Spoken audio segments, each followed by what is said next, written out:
Assalamualaikum warahmatullahi wabarakatuh. Kami dari kelompok 7 yang beranggotakan Pamuji Raja, Tiara dan saya sendiri Maulidanti. Di sini kita akan membuat tutorial ERP menggunakan software Odoo dengan studi kasus pada restoran rumah makan. Nah, restoran rumah makan ini merupakan salah satu restoran yang bertempat di Cibiru, Bandung. ERP merupakan aplikasi manajemen terintegrasi untuk bisnis ataupun organisasi yang mencakup multifungsional seperti penjualan, pembelian, inventory, dan finansial. Penggunaan ERP menjadikan semua sistem terintegrasi menjadi satu sehingga lebih mudah untuk berbagi data. Di sini kita bisa lihat kita menggunakan aplikasi Odoo, di mana aplikasi ini tuh bisa mengintegrasikan semua tools-tools yang ada. Di sini bisa terlihat ada tools finansial, marketing, terus juga ada inventory dan masih banyak lainnya. Setelah itu kita lanjut ke dalam penggunaan Odoo. Dalam kelompok kami kita menggunakan 3 tools. Yang pertama kita menggunakan tools produksi, inventory, dan point of sale, di mana masing-masing departemen atau masing-masing tools akan dipegang oleh satu orang. Nah, di produksi ini akan dipegang oleh Raja, stok persediaan akan dipegang oleh saya sendiri Maulidanti, dan point of sale akan dipegang oleh Tiara. Yuk, mari kita simak pembahasannya. Oke, sekarang kita masuk ke tools pertama, yaitu tools produksi. Di tools produksi ini, fungsinya itu untuk memasukkan data-data tentang produk yang akan kita jual beserta material-material penyusunnya. Nah, langkah pertama setelah kita masuk ke menu produksi, yaitu kita masuk ke menu produk untuk memasukkan menu dan materialnya. Nah, di sini ada banyak menu, ada 5 menu lebih tepatnya, dan beserta bahan-bahan penyusunnya. Kita ambil satu contoh, menu lemon tea. Di menu lemon tea ini, di sini terdapat checklist box yang dapat dijual, dapat dibeli.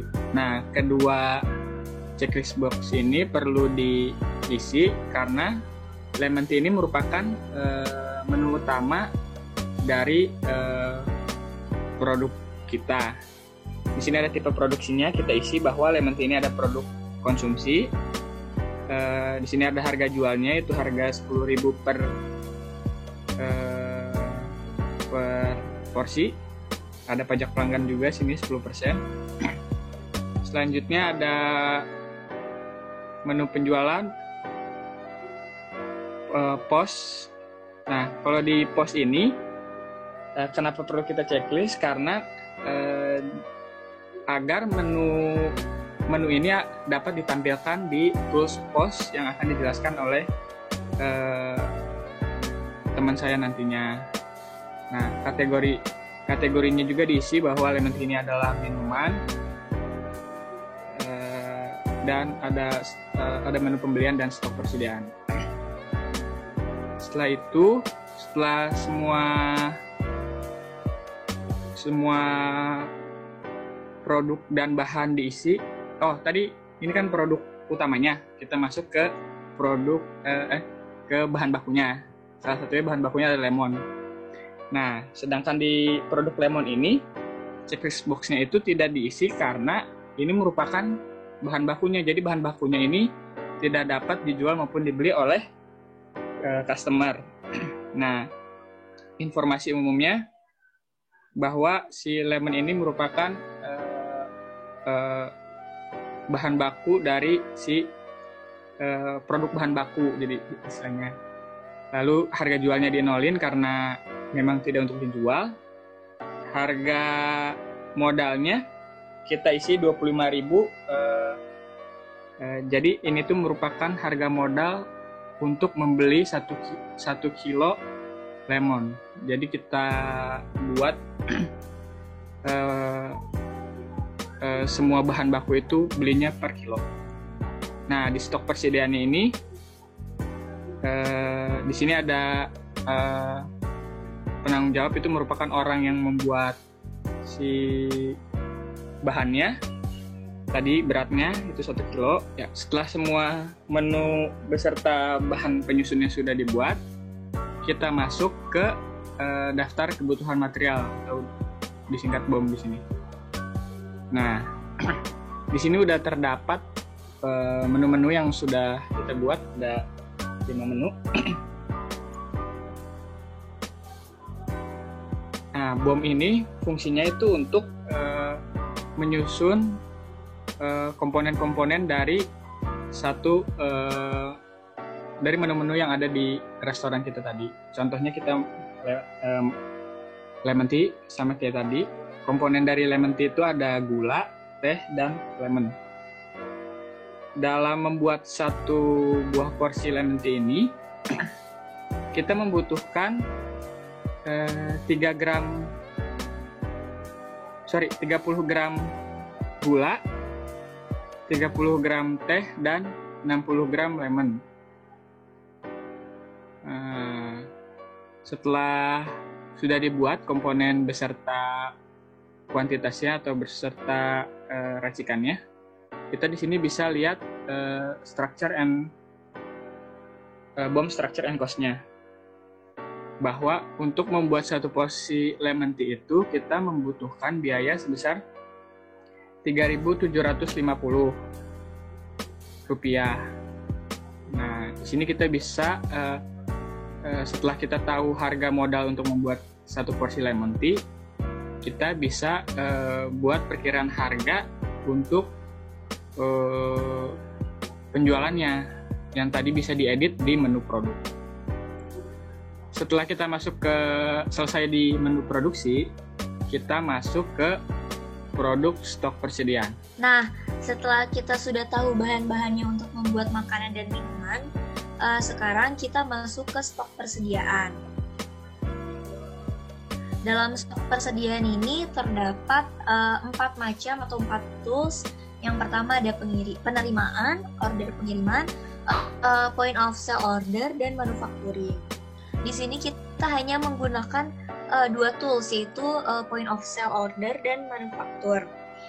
Kita masuk ke manufaktur dulu, di mana manufacturing ini berfungsi untuk mengecek stok persediaan bahan baku yang sudah ada di list tools produksi tadi. Di sini terdapat 5 menu seperti tadi, ada kentang goreng, lemon tea, puding, spaghetti, dan nasi goreng seafood.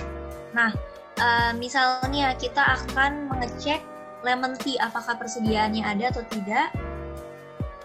Nah, kalau misalnya kita bisa ngecek, misalnya kita buat. Nah, nanti kalau misalnya di sini kalian ngambil produk misalnya puding, nanti di sini akan otomatis masuk sendiri komponen-komponen yang tadi sudah kalian bikin di tools produksi tadi. Udah kayak gitu, kalian langsung konfirmasi. Kalau misalnya sudah dikonfirmasi selesai, kalian lihat statusnya, apakah statusnya selesai atau masih dikonfirmasi. Kalau misalnya masih dikonfirmasi, berarti stok persediaan kalian belum cukup, belum memenuhi untuk membuat suatu produk makanan. Jika sudah selesai, berarti stok persediaan kalian memenuhi untuk membuat suatu produk atau menu yang akan dibuat. Bisa dilihat di sini kentang goreng, lemon tea, puding, spaghetti, dan nasi goreng seafood. Statusnya setelah selesai sehingga stok persediaan telah mencukupi untuk membuat menu-menu ini.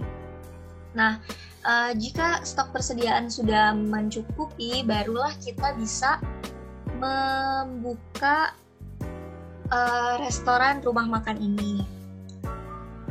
Selanjutnya yaitu tools yang terakhir, yaitu point of sale. Point of sale ini adalah titik penjualan di mana transaksi penjualan diselesaikan. Sistem ini pada dasarnya dibuat untuk mempermudah proses penjualan atau pembelian dalam bisnis retail, sehingga pelanggan dapat melakukan pembayaran yang lebih cepat.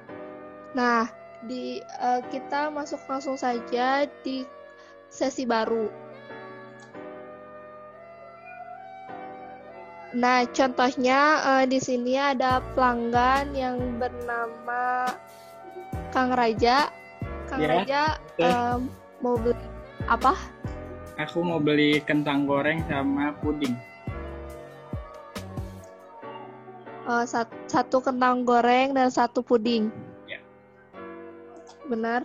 Benar. Nah, lanjut ke pembayaran.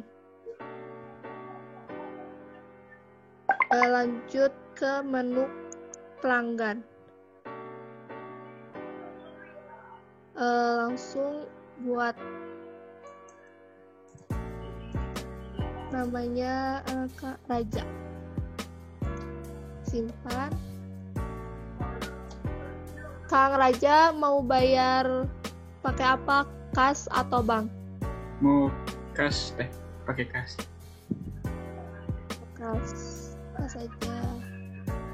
Uang saya Nah, 1.000 teh. uangnya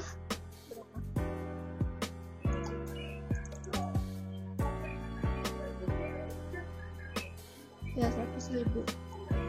Langsung validasi.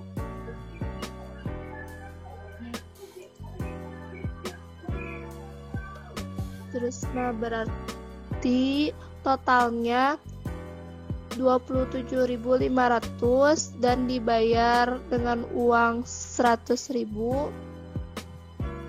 Kembalian 72.500. Oke. Langsung ke tutup. Oke, terima kasih Kang Raja.